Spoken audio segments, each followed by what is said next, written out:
Well, welcome to another episode of the Biz Coach Show, and we are hanging out today with the one and only Eric Whitmore. Eric, how you doing? I'm doing well, David. How are you today? I'm doing awesome, man. I mean, hanging out with you, talking business coaching. I mean, does it get any better? Yeah. It depends on who the producer is, I guess. I love it, man. Good times. Well, hey, if you are new to the show, Eric is the founder and CEO of My Biz Coaches, and really the show is dedicated to helping business coaches accelerate their business, or people that are interested in business coaching start a coaching business. But also, if you're a professional that serves businesses, then this show is for you as well. And so as we dive in every single week, we talk about things relating to business coaching. And today we're talking about 5 reasons why your coaching business is potentially losing clients. And so, Eric, let's go ahead and dive in. What is number 1? So number 1 is lack of a clear value proposition. Many times clients may not fully understand the unique benefits or the outcomes that they will receive from the coaching services. And I can tell you personally, I struggled with this initially when I started the coaching business, because I knew what I could do for clients, but how I conveyed that in a message and how I helped a client understand what I would do for them. It was very easy to go, people would say, well, how are you going to help me? And I'm like, well, it depends. What do you need? Right. So the challenge became, identifying what are the things that I know I can deliver on, that I can share in a very concise manner and say, this is specifically what I'll do to help grow your business. But without that clear value proposition, and if it's not compelling enough, then what's going to happen is clients are going to struggle to understand what you're going to do for them. And consequently, whether you get them on board and then they slide out afterwards in a relatively short period of time, or they choose not to go with you to begin with because they just can't see the value play. So often what you'll find is they'll seek other alternatives, or they'll decide, this maybe isn't the right fit for me. And that's probably the most disheartening thing as a coach, knowing full well that you can help the client, but the reality is that you can't convey it effectively enough. And mostly because you didn't spend enough time crafting that value, that clear value proposition. So that's certainly one of the biggest opportunities. And even if you have the client on board, we talk about a few other things as well, but once they're on board, if you don't continue to reinforce that message, this is what we do, this is why we do this, there's a method to this madness, right? Helping the client understand that over an extended period of time really helps them stay with you. Because in the beginning, and I literally had a conversation with a peer coach today, and we were kind of sharing best practices and talking about some of our frustrations. And one of the topics of conversation was, sometimes it takes a little bit longer to get a client onboarded and ramped up to the point where they're seeing benefit from the money that they're paying. But that's because you've got a lot of embedded bad habits or bad practices within your organization that now need to be kind of vetted, diagnosed, and then, and like anything, when you're building new habits, the best way to get rid of a bad habit is to replace it with a new good habit. So you have to identify what those no good habits are and then replace those old bad habits. And that's when you'll begin to see the growth. But that could literally take 30, 60, 90 days just to begin to get the habit in place. 66 days to develop a new habit. So it could be very well 2 or 3 months before the new habit's in place before you see the benefit from it. So that's continuing to drive home that clear value proposition, particularly in that first 90-day period, or first quarter that you're working with somebody, so that through the second and third quarters, assuming you're working with for a year, but in the next 90 days, they're going to stay with you and continue to adapt and learn and understand how that process works. Yeah, that makes a lot of sense, Eric. I mean, and I love how you're talking about, first of all, if you can't clearly define that value proposition, you ain't gonna get clients to begin with, right? So I think that's really the first thing. So once you solve that, and then kind of bringing it up, whether that's, updates or, ROI impact and assessment, right? However you end up doing that, making sure they continue to see the value that you provide. So yeah, well said. Well, that brings us to number 2. What is the second way that coaching or business coaches are potentially losing clients? Yeah. So the second key thing that we recognize is poor client engagement and communication. Again, this becomes, and I'm speaking from experience. I dealt with some of these scenarios myself. And in this particular case, this is often what I see with many clients, or many coaches when they're engaged with their clients. They don't do a great job of clearly identifying what the next steps are. What does this process look like? So during an onboarding call, that would be my first recommendation, is have a clear, good outline for your onboarding call. And during the onboarding call, you identify the things that you're going to work on, and then continue to use that checklist, for lack of a better term, that you identified during the onboarding call, and pull it back up in each conversation and say, okay, last time we talked about this, here were the things that we were going to implement. How do you feel like we progressed in that area? And then continue to work through that checklist, because that series of communications, revamping that with each call, shows the client the progression that you're going through.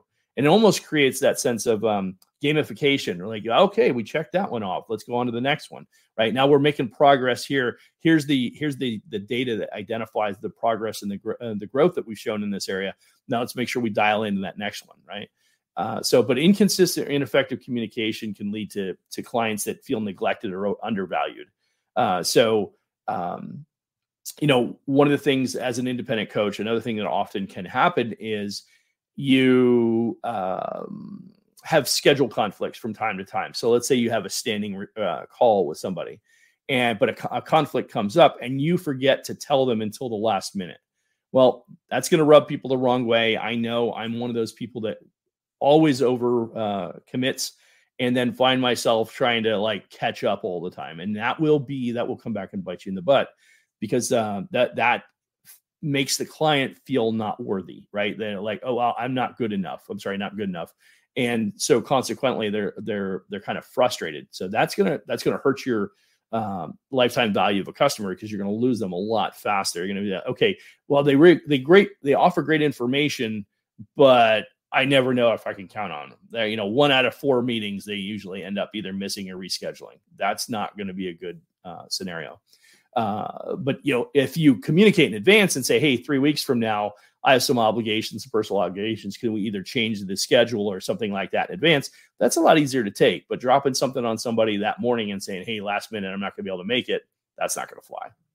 So poor communication is a big factor, and really have to make sure that you do that. And I think one last thing I'd throw in there, David, is regular check-ins, right? And this is where we can use AI and automations to help us with that process.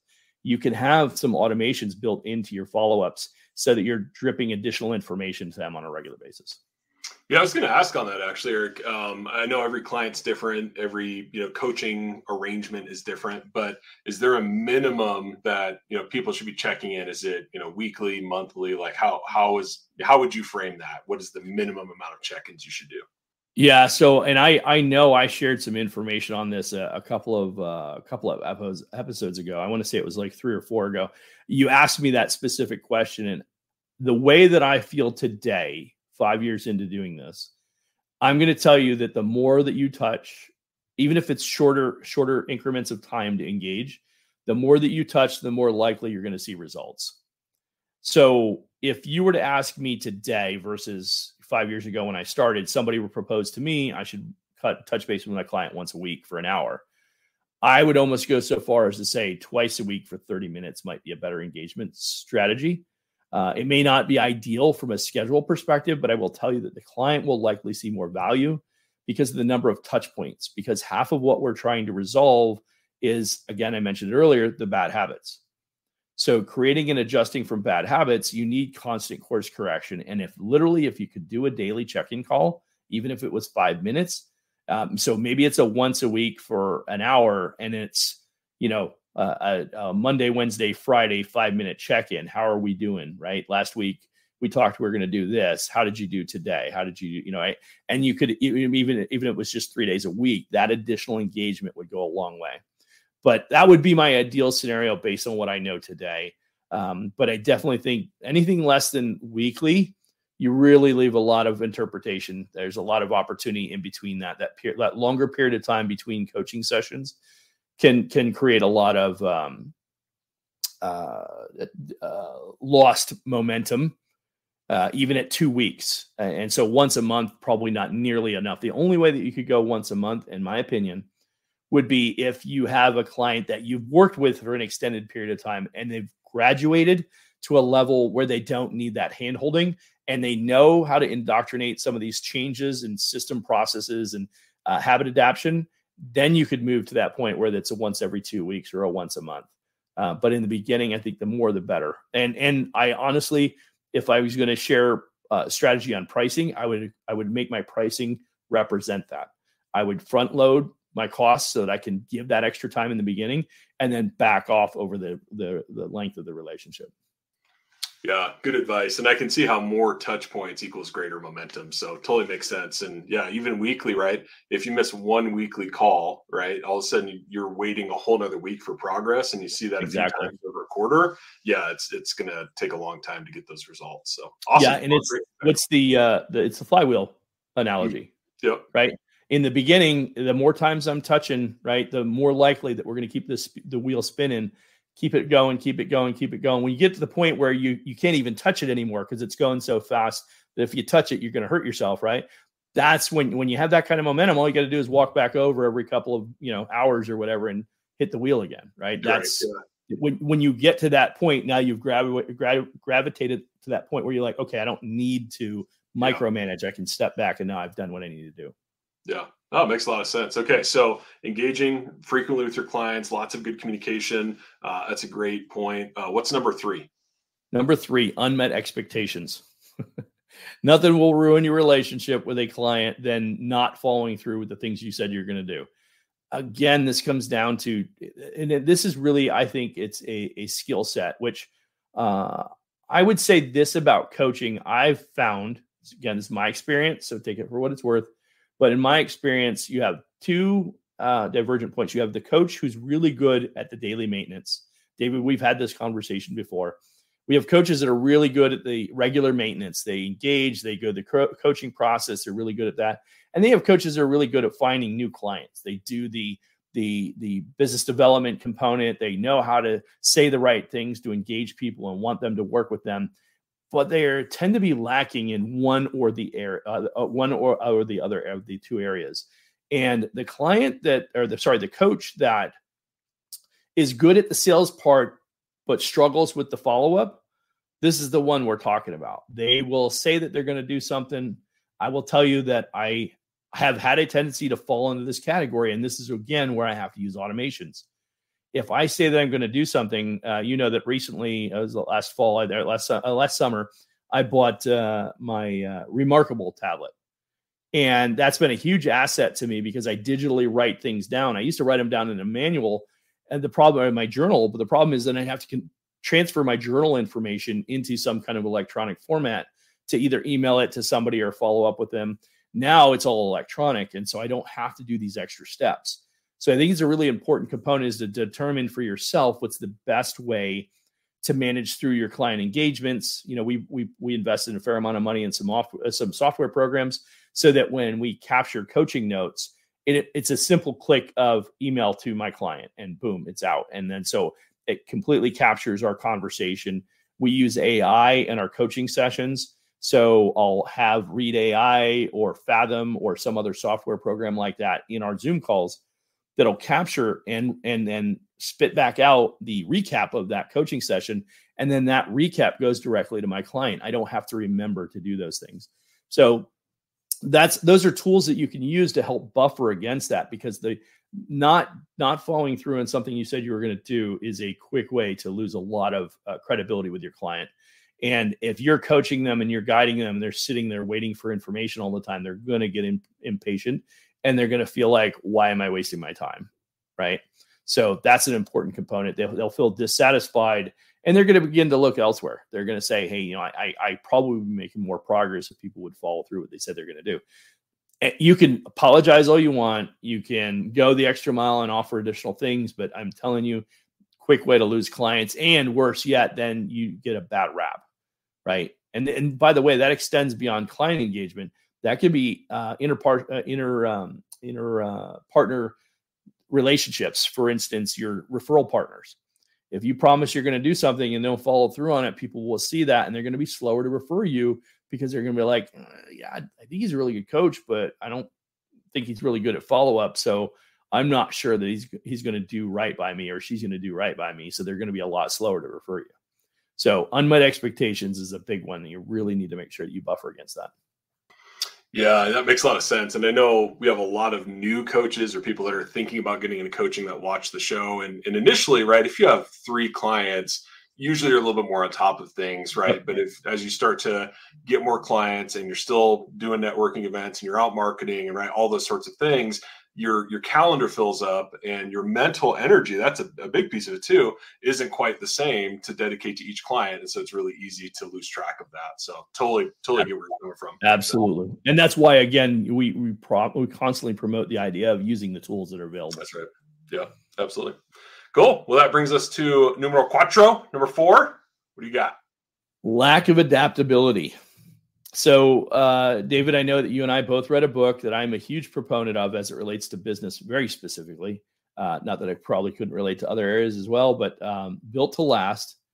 That in that book, there was one very, very clear chapter that resonated with me in a major way because I grew up. I was the person from my first job on. I've always been the person that says, "Why do we do this?" And because I recognize that there's a lot of value in staying true to the core, meaning know what you're good at and keep doing it, because obviously that's what's generated results for you. However, you have to be willing to adapt. You have to be willing to innovate and change and adjust with the way things change. And the way technology is changing today specifically, if you can't be adaptable, you are going to get left behind.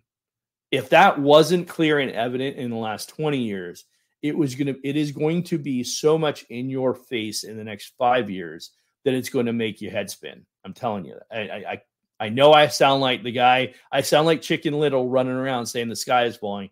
But I am telling you, for those of you who have been in business for 10, 15, 20 years, and you've done business a certain way, and you find that what you were doing isn't working anymore, at least it's not working the way that it used to, it's because things are changing around you and you're not paying attention to it. And you're missing out on what's changing.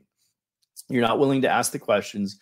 You're stubborn, and you're looking at it saying, and I'm telling you this because this was me to one degree or another, right? So I'm not talking at you. I'm talking with you, and I'm helping you to adapt and understand that the lack of adaptability, either as a coach or a business owner, is going to bury you. And in the coaching business, there are so many things that are changing as it relates to technology. I mean, we're adapting an AI strategy within our coaching today. That started at the end of last year, in the beginning of 2023. It progressed slowly the first half, but the back half, I started doing more and more research. And since the beginning of this year, I'm studying on how to build an AI agency so that we can start expanding into that as a solution for our clients, because I'm convinced that AI SaaS software is the next solution for most small to medium-sized businesses, because that will replace the issue you're having with entry-level staff that doesn't do the job that they're supposed to do, because most of those entry-level tasks will be replaced by AI technology in the next 3 years. 100% convinced of that. Yeah, it's I think this is an old mantra, but I think it's true. It's adapt or die. And I think that's even more true as we move forward when you see the exponential rate that technology is increasing. So yeah, I know you guys at MyBiz Coaches definitely on the bleeding edge of that, which I think is great and a great service to your clients. But for coaches that, potentially aren't as tech savvy, they can work with a group like MyBiz Coaches, and you can help fill in those gaps and provide those tech solutions. So if you're a lone wolf coach out there and you're not working with a group like MyBiz Coaches, it's a great time to think about it if technology is not your forte, because they've got some great solutions. Appreciate that. Absolutely. Yeah. Well, that takes us to number 5. Bring us home, Eric. So inadequate professional development. And I think this, in a sense, kind of goes hand in hand with the adaptability.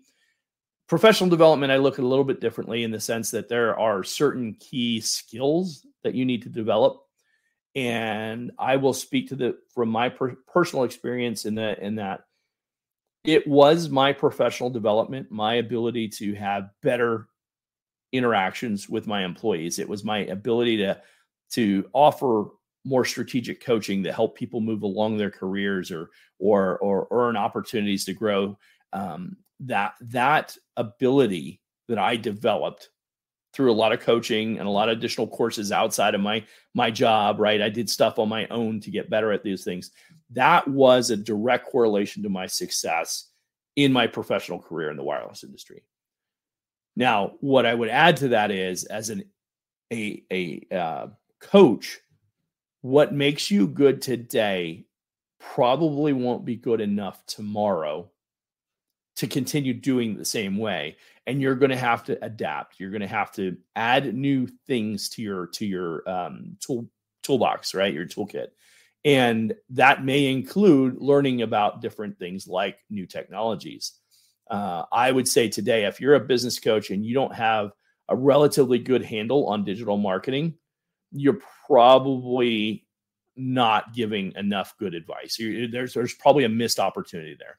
If you don't understand how to coach emotional intelligence to a leadership team within an organization, or more specifically, a business owner who needs to learn emotional intelligence so they can manage their staff better, you're not offering enough solutions, right? These are things that are inherently entrenched in the progressional growth of any business or professional development, right? And the challenge to go from where you are to where you want to go is usually in a handful of skills, and those skills are often currently outside of your comfort zone. So you're going to have to learn those new things. You're going to have to invest time and energy in understanding those things, because as a coach, as things change around you, you're going to have to invest in to be able to understand it, so then you can then share it with your clients, or your clients are going to leave you. Your clients are going to recognize this is the same old dry stuff that they were pitching to me 2 years ago, and it doesn't seem to be making a difference because things change, and you have to adapt along with it. So I think that, for clients, they perceive that the coaching methods are outdated, or the coach is not well-versed in the latest strategies. Not a lot has changed in coaching per se, right? A good coach is a good coach if they know how to engage with people, identify the weaknesses or the opportunities, and then offer good solutions that are going to get a result. That's what makes a good coach. What makes a great coach is a coach that knows how to utilize the additional resources and tools that are available. Whether they offer the solutions or not isn't as important as understanding what's available. Understanding what's available is going to make a great coach, because they're going to be able to say, you know what, I don't have that specific skill set, but I do have a partner who does, and let me introduce you to that person. The person who's trying to educate themselves and make themselves a better coach is the coach that's going to win every time. Yeah, and I think one of the things that you mentioned, Eric, I want to revisit is business coaching is unique in that you need to work on your own business, but you're also helping other people grow and develop their businesses, right? And so I think when you talked about like digital marketing, for example, if you have a potential client and they're looking at your digital presence and it's non-existent, automatically they're thinking, well, there's no way they can help me with mine, right? And that kind of translates into multiple areas. And so it's really important, continue learning, continue developing, but apply it in your business and then apply it with your clients, right? Really master those new things. So I think you summed that up really well. Appreciate that. Awesome. Well, cool. Well, those are the 5 things. Anything else you want to add, Eric?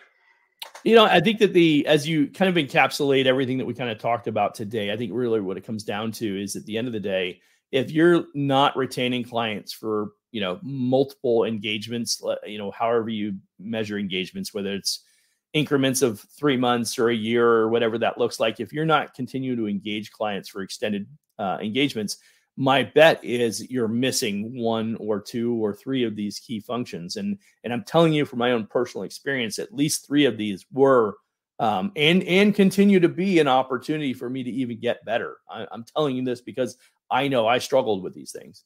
And so I say that to say when you honest with yourself as a coach and say, what could I do better for my clients?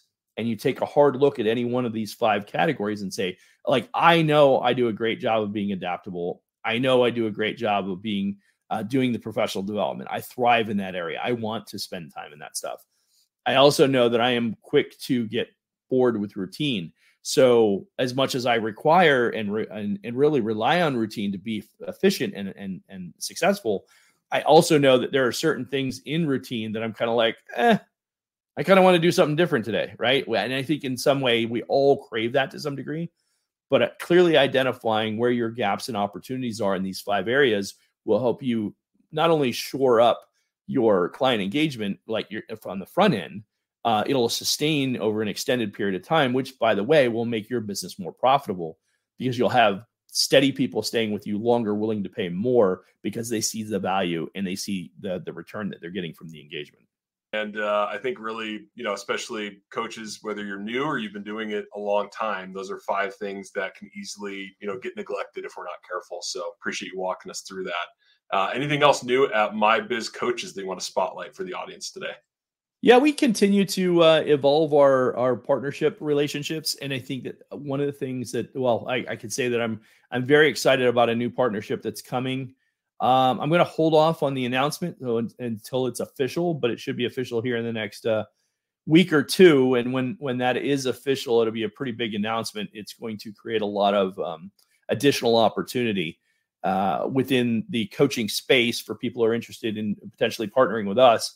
One of the things I think, David, it's important for you and I maybe to have a quick conversation on is you mentioned earlier that we kind of changed our focus to, instead of saying coaches per se, we're changing the term to professionals who serve business owners. And I think that's a really important distinction because you could be a fractional executive, you could be an actual coach, you could be a personal development or professional development coach. I think it's probably a better, but you could be in that space where you work with time management and goal setting, all the things, I do similar work like that as well. That may be your forte. And you would be a great fit for MyBiz Coaches because all of those skill developments are necessary with the business owners and the employees for those business owners that we work with.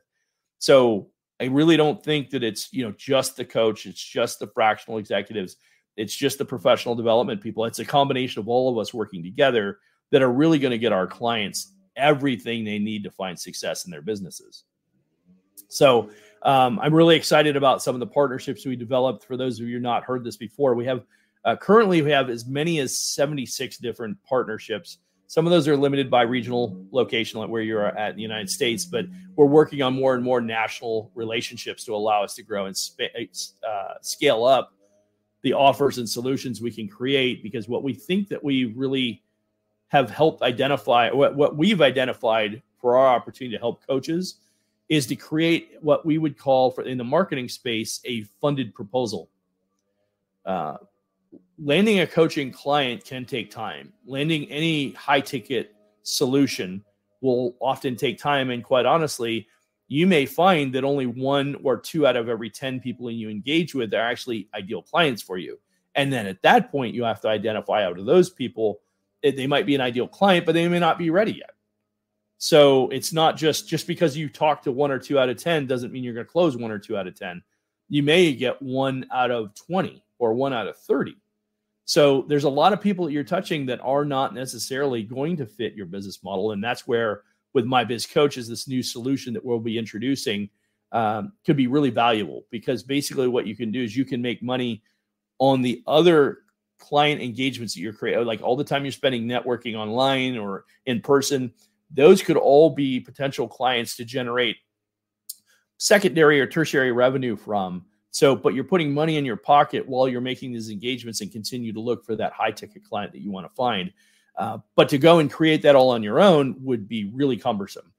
We've begun to put that together at MyBiz Coaches, and we feel like we have a program now that would support those individuals. And it's a very cost-effective strategy to come partner with MyBiz Coaches and take advantage of all of these pieces we put together. So I'm excited. I have a really major announcement that once this closes, we'll be able to put that out there. But in the interim, we've got over 76 partnerships today that you can take advantage of if you decide to partner with MyBiz Coaches. Yeah, that's awesome, right? My mind goes to, coaches that have been doing this a while, but, sometimes, that's a little cyclical. And so this will help fill in some of those revenue gaps. But then new coaches, you're trying to get, kind of build up your business, creates that revenue stream and kind of that stepping stone into maybe doing it full time. So yeah, really smart. Absolutely. Makes sense. So Thank you. Well, good stuff, Eric. Real quick, if you're watching this and you think, man, I'd love to learn more about becoming a coach, make it super easy. Just scan the QR code, or head to mybizcoaches.co/coach. Set up a call with Eric or one of his coaches just to learn more, right? No obligation. There's no cost. It's just really to determine if being a coach is something that might be a fit for you, or just learn more about the business. So definitely check that out. And don't forget to subscribe so you don't miss future episodes of the show. And while you're at it, go follow Eric on LinkedIn. He's always posting articles for small businesses, but also for business coaches, and a lot of great tips and advice. So be sure to check him out there. Eric, as always, it's been a pleasure. Thank you, David. Appreciate it. Have a great weekend. Yeah, you too. Talk to you soon.